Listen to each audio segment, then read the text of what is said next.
Welcome again to the Unlearning Curve. I'm Stuart and I'm joined as always by Karl the Great and Jordan as well. It's our space where we like to talk about whatever the hell's on our mind, whether it be religion, politics, mental health, anything in between. And today I think we're going to be talking about some, I don't know, let's talk about some boxes and some Yeah, pigeons and stuff like that. we Yeah. like boxes and Yeah. birds. Yeah. Birds inside boxes sometimes. Mm-hmm. How All right, about let's not get banned boxing? off YouTube right away. Huh? How about boxing? Like it's Pride UFC night, right? I Coming like up. I mean I like I'm of two minds. I feel similarly about the way I feel about firearms is I think they're fascinating to watch, but I think also probably most people shouldn't participate in them. Too much CTE. It's not good. It's like how I feel about football. I love football, but it's also a barbaric, horrible sport that probably shouldn't exist. Mm-hmm. Hmm. But I'll enjoy it while it lasts, I guess. Just uh, not by paying for it. So we are, yes. Today we are asking the question: are we the church's pigeons? Because I've been in note making mode, so I've had to read a lot about a guy named Burris Frederick Skinner, that you all might know, one of the fathers of behavioralism, specifically radical behavioralism, which is not as cool as it sounds. Um, It's but not yeah, he radical. did a lot. Huh? It's not radical. Well, it was radical when you compare it to like the original behavioralists, because like basically they said that like there's no thinking at all, like there's no cognition, like we are just reactions, Hmm. and conditioning, which is like an insane thing to say. Like you should be put in an institution for saying some shit like that. But so in that way, it was like kind of progressive and radical.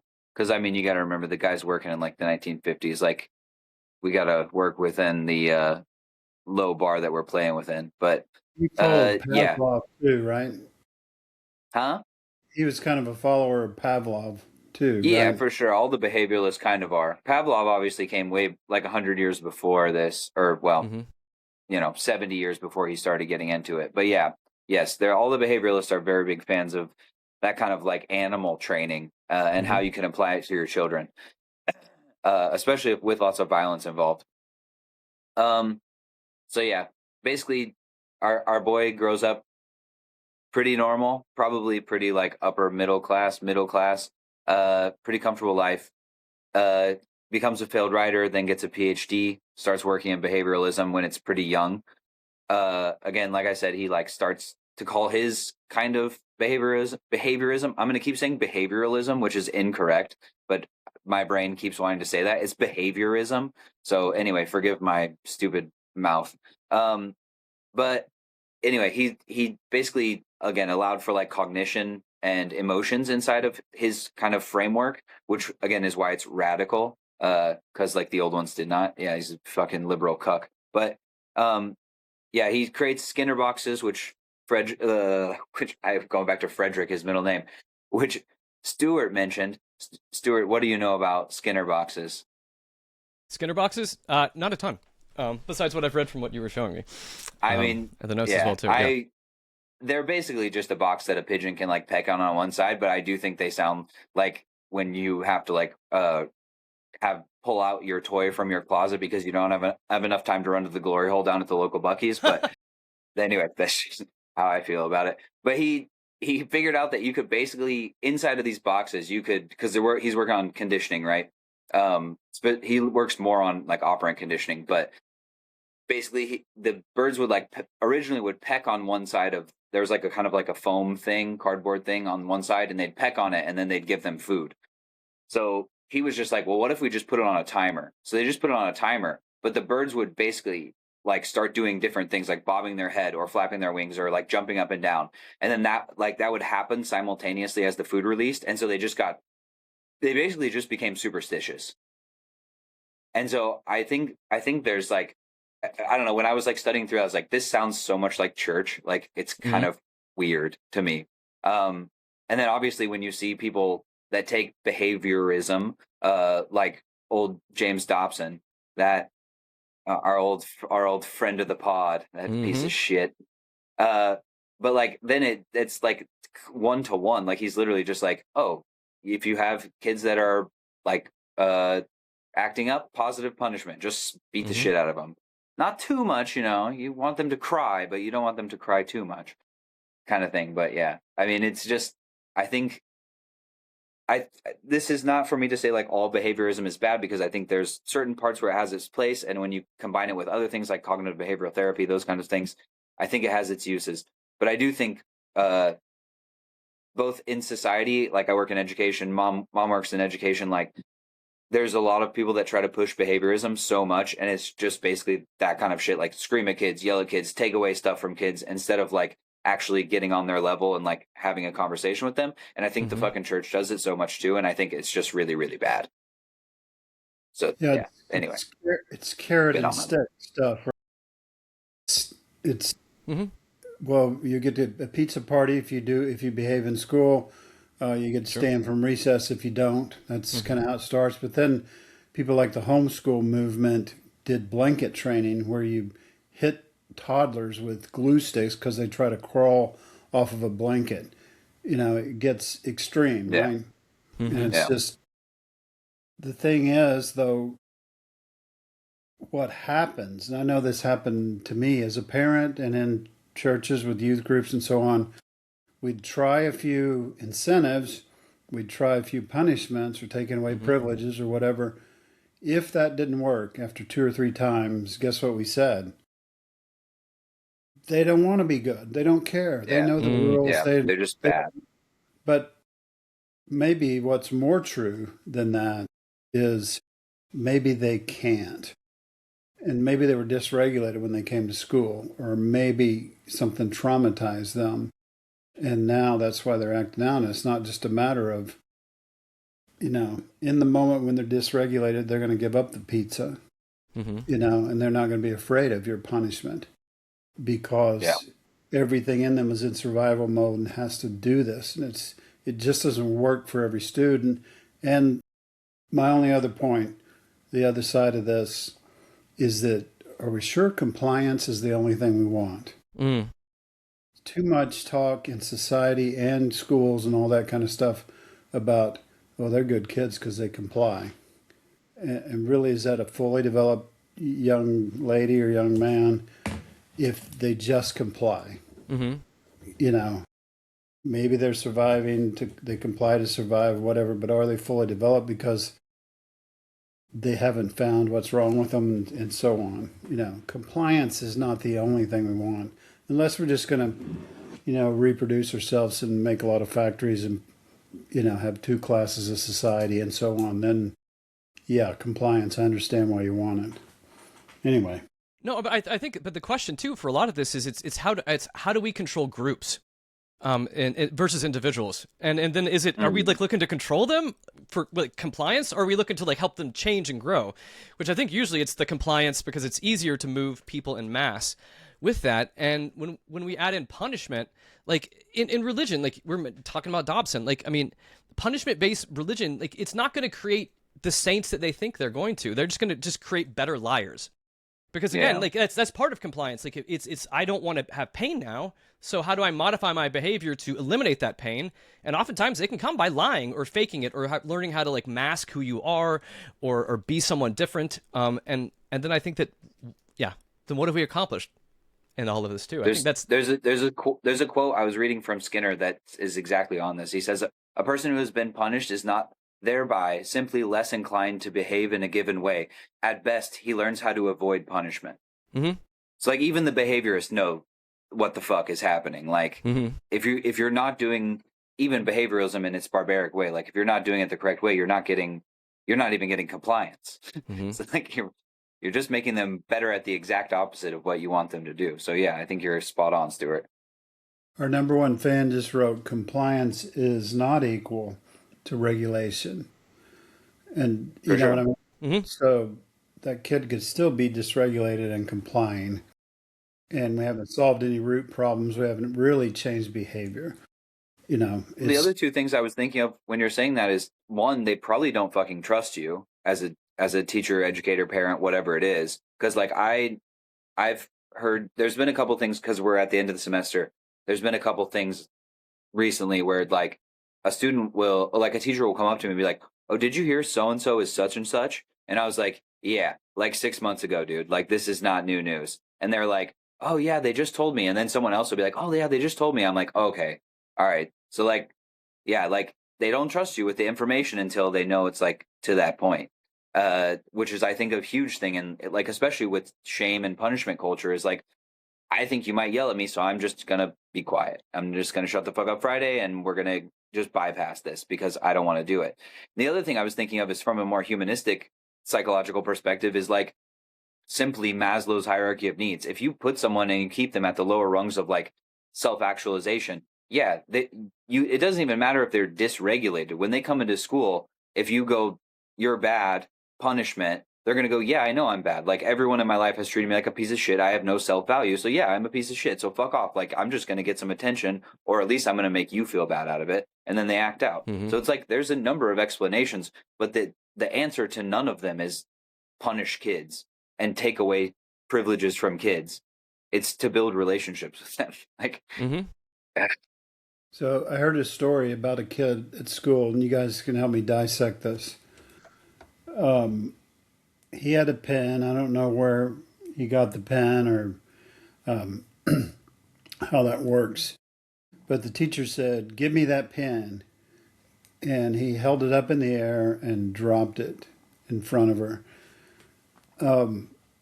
So part of our society, part of our upbringing would be all the teachers, everyone around him is dysregulated now, and they're yelling at him, and they're that's horrible. And why did he do that? Why did a pretty normal kid, he's had issues, and strong feelings and those kind of things, but why would he do that? Are you asking? Oh, Is he just he's a bad kid, right? He doesn't want to behave. He's rebellious, or what's really true about him? If our typical narratives aren't right, what's more true about that situation? yeah, of course. I mean, if he's regularly not causing problems, then there's something else going on, which would require further investigation. But then you'd have to actually do that investigation. Which, to be fair to teachers, I don't give pastors as much leeway on this one. But to be fair to teachers, they're oftentimes teaching 30 kids and don't have anyone to come watch their class or back up or a break time or anything like that. So it's like, not to justify the behavior, but it's kind of a tough thing. But yeah, it's definitely the solution to that is to actually dig down into what is the cause of that, as opposed to just go, oh, he's a bad kid. Because I don't know, I'm not a tabula rasa type person. Like, I don't think anyone's. I guess I am somewhat of a tabula rasa person, but definitely not 100%. But what I definitely don't think is that even if a kid is a quote unquote bad kid, that they're permanently a bad kid. I'm not like a great man theory type person where it's just like you're born some type of way. I'm very much more nurture versus nature. But like, again, that gets back to putting in the work to deal with that and having the skills equipped to do that, which is another thing that most people don't have. Mm-hmm. Stuart, what do you think about that? Well, I mean, I think like for the kid too. The thing that made me think about is anytime you back someone into a corner, they're gonna react and respond, and you don't know how that's gonna be. You don't know if it's he's tweaked something at home, something from his peers.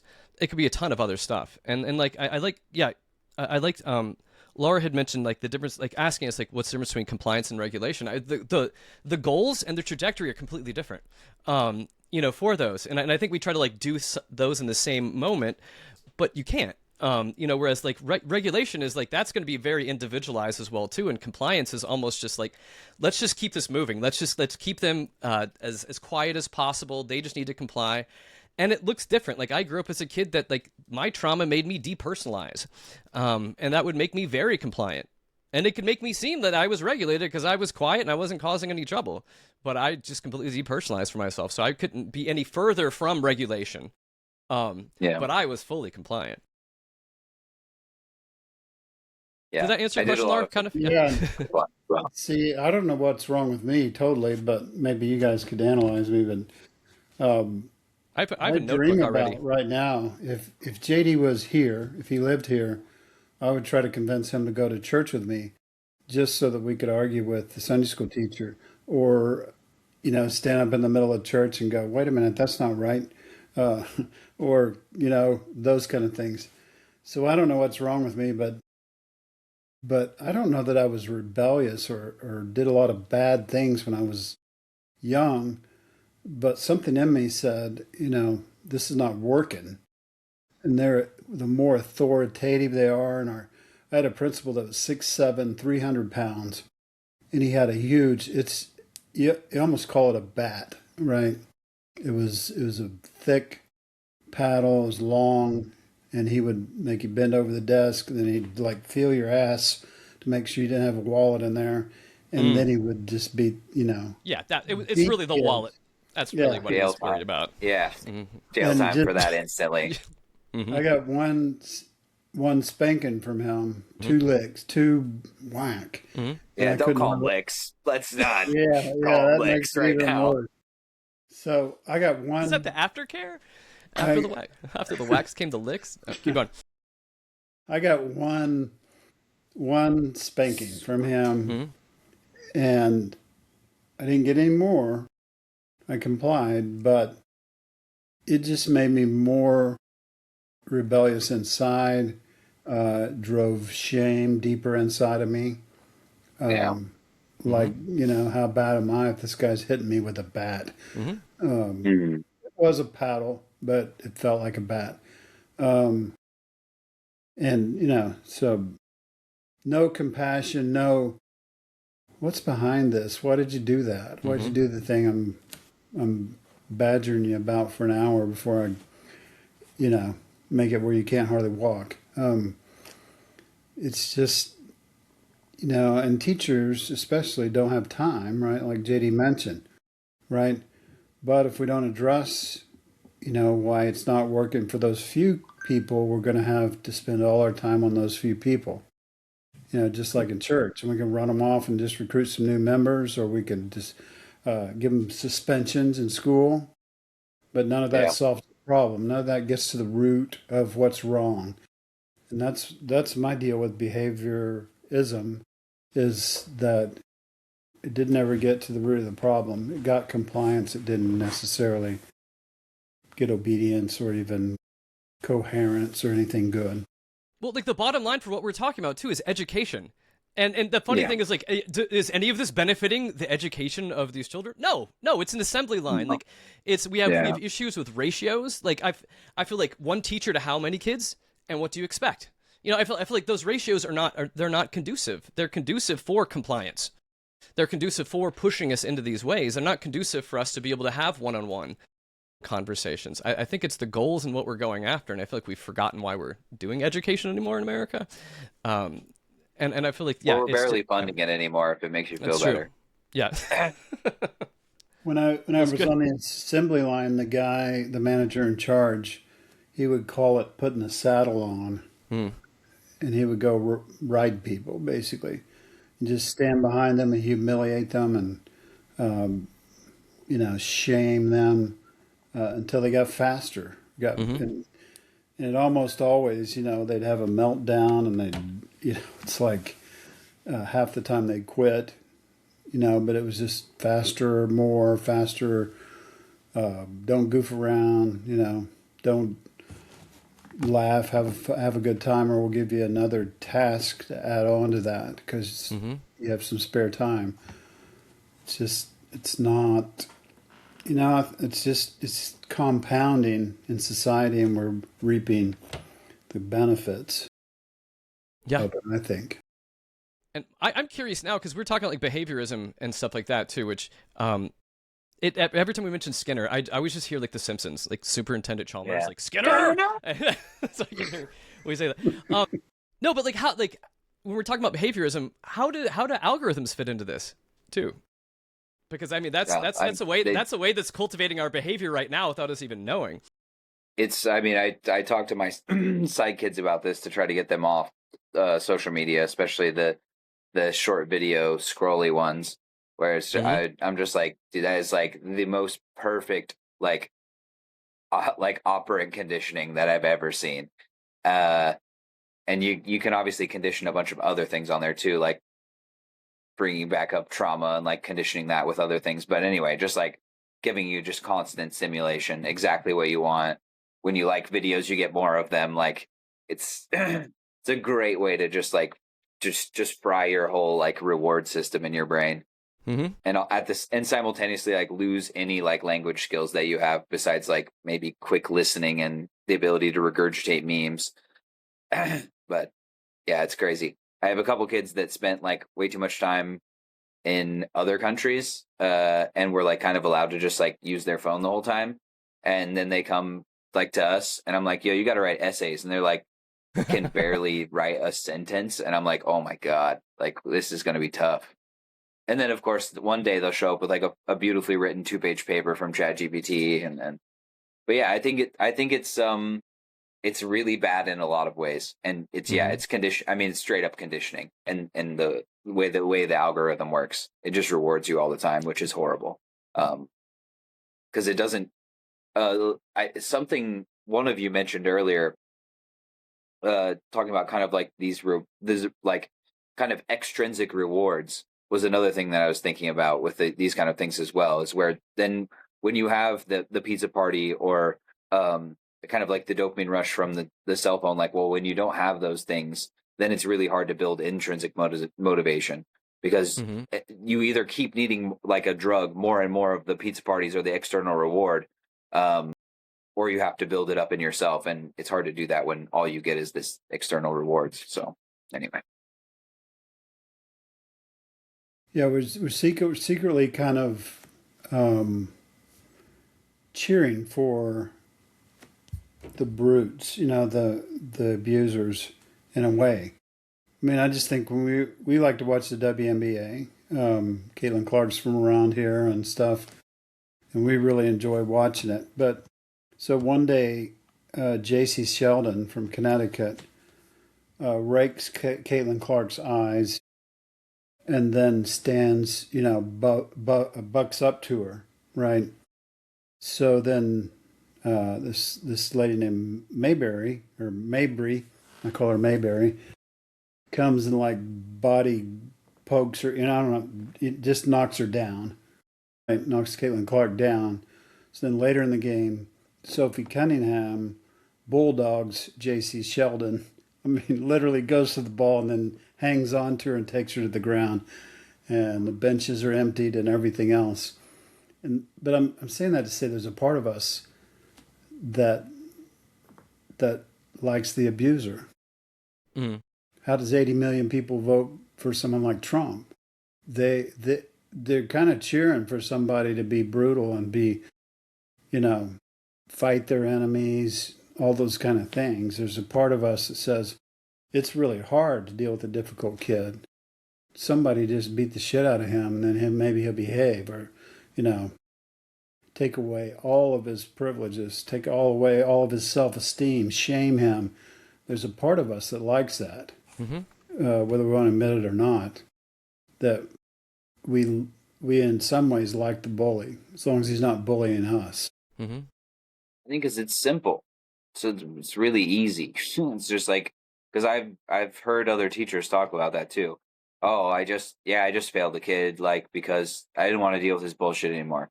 And other people will be Mm-hmm. like, yeah, it's really annoying, and like and it's like that's also kind of reinforcing that kind of ideology. But yeah, of course, because it's we want to see maybe someone get a win, but also sometimes when people annoy us, we just want to see them kind of destroyed, whether or not Mm-hmm. that's actually going to make anything better, Yeah, that's why we like which it doesn't. gladiators and UFC pride fights. Um, just want to see that. We're kind of living vicariously through it. I don't know. It gives us catharsis for that, as For well sure. too. I mean, I think that yeah, and but I think that some of what we have to say, I think some conditioning is okay in culture as well too. Yeah. I mean, I feel like we Yeah. condition people for certain things, like how do we drive, how do we do other things to stay safe in that.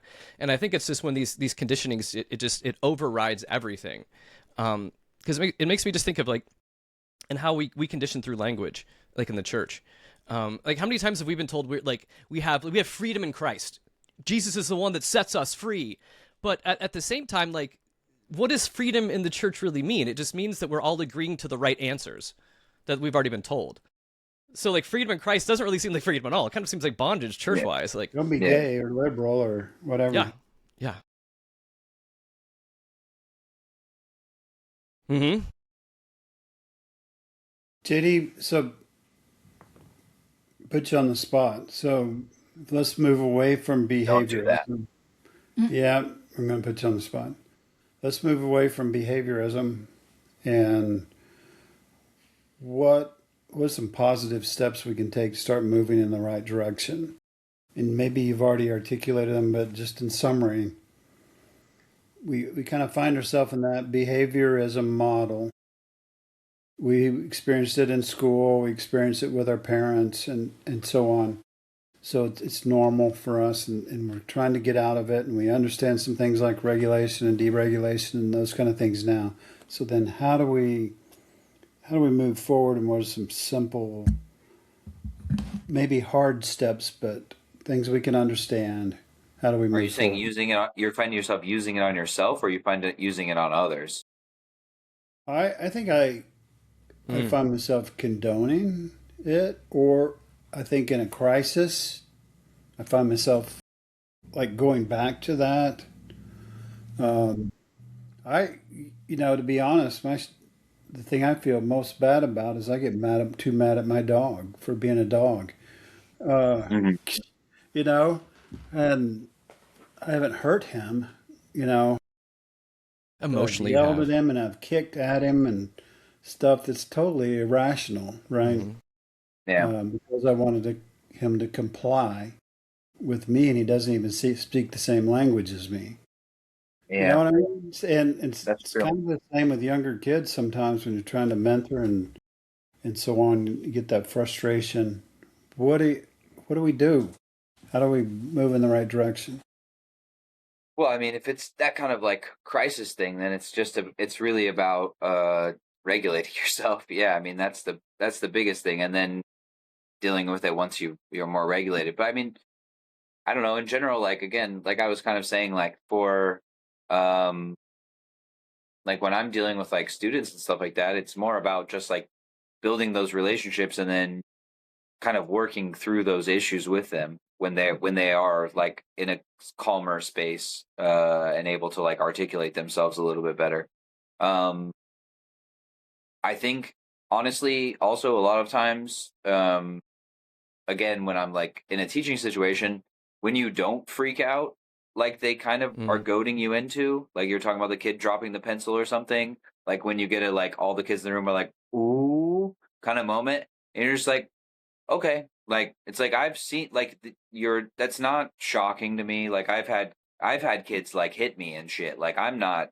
You dropped a pencil, okay, all right. So like, do you want to go outside and talk about it, or like, do you want to talk about after Mm-hmm. class? That kind of thing. And like sometimes that also gets people out of like their normal, because they're expecting the punishment, they're expecting the Mm-hmm. explosion by the teacher. So I think that's one thing too. Is like again, you have to regulate yourself so you can be prepared for those things. Um, but I don't know. I mean, that's really what it comes down to is you just have to like do the like because again, like Stuart was saying, the behavioral part is okay when it's used in the right places, but I think you have to have the first and foremost the cognitive part of like, okay, we Yeah. have to first of all have a discussion, and then we have to think about how you're thinking about this. What made you think that was going to be a good idea? Did you see it on TV? Did your friend encourage you to do it? Are you pissed off? Did your parents piss you off today? Whatever it is, but we can actually get to the root of that problem. But it's not going to happen if I scream at him. Mm-hmm. That's for sure. Yeah, I think we. it's also asking ourselves, like, what is the goal of the situation that we're in? I mean, Mhm. sometimes I think we do stuff just to be able to like, just get away and move on. Yeah, yeah. Like we Stop do it it. just to be dismissive.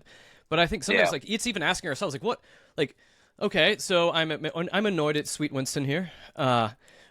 Yeah, and but if I'm emotionally annoyed at this situation. What is Everybody my in the goal? world is going to feel sorry for Winston It now. is. It is.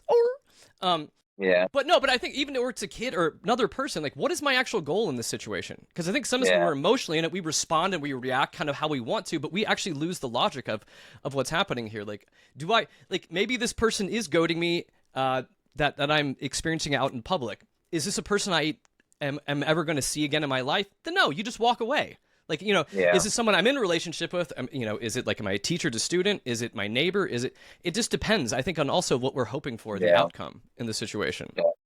Yeah. I agree. I think it's definitely something you have to think about. But I think it's something that people don't unfortunately think about. I mean, obviously you can't plan for every situation like that either, right? But that's why it's important not to like just give into like your base level reaction to stimuli and just freak out. Cause yeah, but I think that's another thing that kind of goes into that non-reactivity is like being, to use all the buzzwords tonight, like being mindful and like being kind of present with yourself and knowing like when the feelings that you have when you're like, okay, I'm becoming dysregulated, and then just being like, all right, now once you get to a point, a lot of like for me, like in a classroom, like I can feel when I'm about to freak out, and I'm just like, okay, I'm not going to do that now, and okay, and then I don't. Like that's kind of where it is for me because I've been doing it for 10 plus years now. But yeah, it takes like again, you have to think about it, and then you have to practice actually doing the behavior. So it's not. It sounds pretty simple, and it overall is, but it takes a lot of practice, and it's frustrating doing it, I guess. We've talked about some strategies before. I like the mad, sad, glad, or afraid. What are you feeling? And when you talk about that, you start to get down into the where you can regulate and talk about why you're feeling that. Why are you mad? Why are you sad? Why are you glad? Or why are you afraid? And once we do that, we can regulate. But also, the strategy of I know you believe that's true right now in this moment, but if that weren't true, what would be more true about it? What if that's not true? Would something else be more true or better?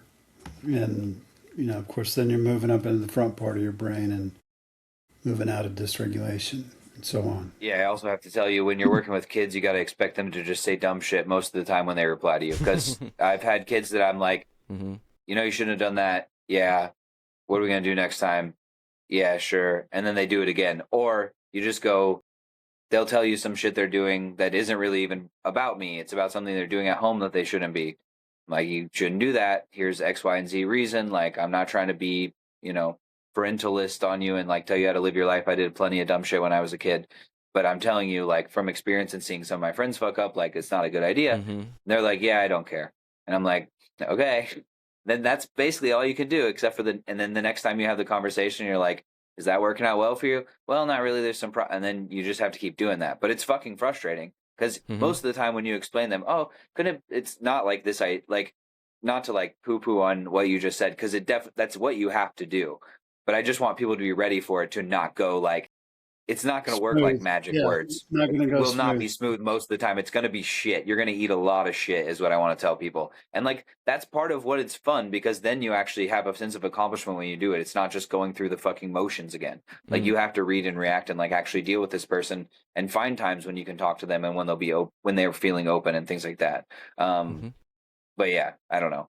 I think a lot of people see like these TikToks online and think, I say the right words. It's just like Christianity. If I say the magic words, they'll accept it and like we'll all be happy and we'll live magically ever after. And it's like, no, that's bullshit. Like that's not a way to build real community. Sorry, I cut you off. No, I was just going to say that it's a different focus. Instead of saying this is what you should do and here's why you should do it. Should is a shaming word. It's a focus of what are you feeling? Don't should yourself. Yeah, but it's a focus back to their internal stuff. Like JD said, they're not going to respond right every time. They're not going to give the answer you planned for. But it's trying to investigate that and say, what are you feeling and why did you do that? And maybe they can't explain it. Maybe it's just a lot of random talk about emotions and excuses and all kinds of things. But get the focus back from this is what we expect of you to what do you want for yourself and why is that beneficial to you, instead of taking on the weight of the whole world and the principle and all those kind of things. I think we also just have to somewhat remember too, when it comes to behavioral conditioning, whether it's like we've talked a lot about schools and dealing with kids, or whether it's churches. I think coming back to it, this is like the bit of the rebel in me too. It's like what this conditioning, these patterns, these things that we're pushing onto people. Like, what system is being benefited by this? You know, because I think like taking the step back to it is like, yeah, it's like the conditioning for the church. It benefits the church. It doesn't benefit you. Yeah. At school, if we're like really trying to force and homogenize these kids, it's benefiting the school. It's not benefiting the kids. And so I think it's again going back to what the fuck are we doing this for to begin with? Benefits the corporation. Yeah, because it makes things easier. Mm-hmm. Capitalism. Oh, it's all capitalism. Oh God. Capitalism.